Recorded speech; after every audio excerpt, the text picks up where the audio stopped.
আমরা সোয়েটার জগতে কাজ করি। এটা একটি সোয়েটার, গ্রামের ভাষা বলি এটা হলো জাম্পার।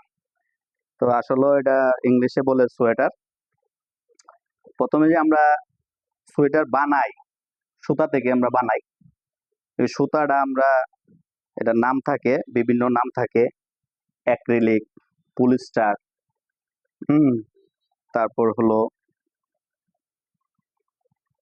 কটন, আছে বিসকস, নাইলন, এই বিভিন্ন নাম থাকে। তো এটা হলো অ্যাক্রিলিক এবং হলো পলিস্টার। তো আমরা অ্যাক্রিলিক এবং পলিস্টার কিভাবে বুঝবো?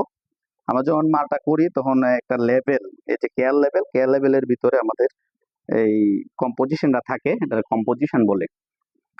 তো অ্যাক্রিলিকটা আছে 72% এবং পলিস্টার আছে 28%।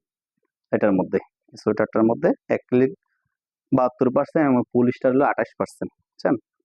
তো এই সোয়েটারটা বানাইতে গিয়ে আমরা প্রথমে উইন্ডিং করি। সুতা অনেক সময় দেখা গেছে লাচ্ছি চলে আসে, লাচ্ছি থেকে আমরা উইন্ডিং করি, উইন্ডিং থেকে আমরা নিটিং করি।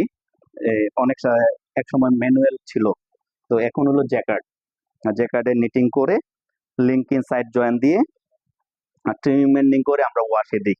তো ওয়াশ করে লেবেল লাগাই। লেবেল হলো এই যে লেবেল বিভিন্ন ধরনের থাকে। তো এখানে আছে মেন লেবেল আর কেয়ার লেবেল, ঠিক আছে? মেন লেবেল আর কেয়ার লেবেল এইগুলো লাগাইয়া পিকুসি করে ছাটছুট করে আমরা আয়রন করি। আয়রন করার পরে স্টিম দিয়ে এটা গেট আপ দেখে তারপরে আমরা প্যাক করি, ঠিক আছে? প্যাক করে আমরা ইন্সপেকশনে সাবমিট করি। ইন্সপেক্টররা বিভিন্ন বাইং হাউস অথবা বায়ার থেকে আসে, থার্ড পার্টিও আছে ইন্সপেকশন, আবার সেলফ ইন্সপেকশন হয়।